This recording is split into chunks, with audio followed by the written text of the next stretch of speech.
ভালো করে দেখুন, হঠাৎ করে একটা মেয়ের ছোট্ট মুখের মধ্যে চুল ঢুকে গেল দ্রুত গতিতে। এটা দেখে সবাই হতভম্ব হয়ে গেল। একজন ডাক মাথা লোক বুঝতে পারল কিছু একটা অস্বাভাবিক হচ্ছে। সে তাড়াতাড়ি এগিয়ে গিয়ে মেয়েটার মুখ থেকে চুলটা টানার চেষ্টা করলো, কিন্তু ভয়াবহ ব্যাপারটা তখনই ঘটল। যতই জোরে টানা হোক না কেন, চুল একটুও নড়ল না, কিছুতেই বের করা যাচ্ছিল না।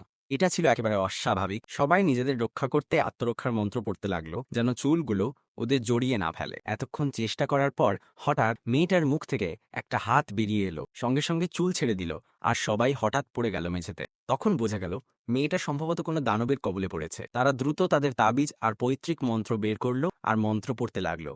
কিন্তু মেয়েটা অবজ্ঞাসূচক মুখভঙ্গি করল, এমনকি নাম না জানা আঙুল দিয়ে নিজের কান বন্ধ করে দিল। পরক্ষণেই তার চোখ সাদা হয়ে গেল, সে পুরোপুরি দানবের নিয়ন্ত্রণে চলে গেল। তখন গৌড্যান তাড়াতাড়ি তার গায়ে এক মুঠো গ্লুটিনাস চাল ছুঁড়ে মারল। দানব ক্ষিপ্ত হয়ে উঠল আর মেয়েটিকে স্পাইডারম্যানের মতো দেয়ালের কোনায় উঠে যেতে বাধ্য করল। এরপর মেয়েটা এক ভয়ঙ্কর রূপে সবার দিকে তাকিয়ে গর্জন করল। সবাই ভয় পেয়ে আবার মন্ত্র পড়া শুরু করলো। হঠাৎ মেয়েটা তাদের উপর ঝাঁপিয়ে পড়ল, কানে বাজে চিৎকার করে সবাইকে আতঙ্কিত করে তুলল। কিন্তু কয়েক সেকেন্ড পরই আবার কিছু অদ্ভুত ঘটে গেল। কম্বলটা নিজের থেকেই ধীরে ধীরে ফুলে উঠল। টাক মাথা লোকটা কৌতূহল নিয়ে কাছে গিয়ে দেখলো, তারপর সাহস করে সেটা উঠিয়ে দিল, কিন্তু ভিতরে কিছুই ছিল না। যখন সে হতবুদ্ধি হয়ে গেছে, হঠাৎ সবাই ছুটে এল দেখতে। তখন দেখা গেল মেয়েটাও ধীরে ধীরে উঠে দাঁড়িয়েছে। তার দৃষ্টিতে এমন এক মায়াবী আকর্ষণ ছিল যে সবাই বিস্ময়ে তাকিয়ে রইল। আর গল্পের শেষে দেখা গেল সবকিছুই ছিল মেয়েটির একটি দুঃস্বপ্ন।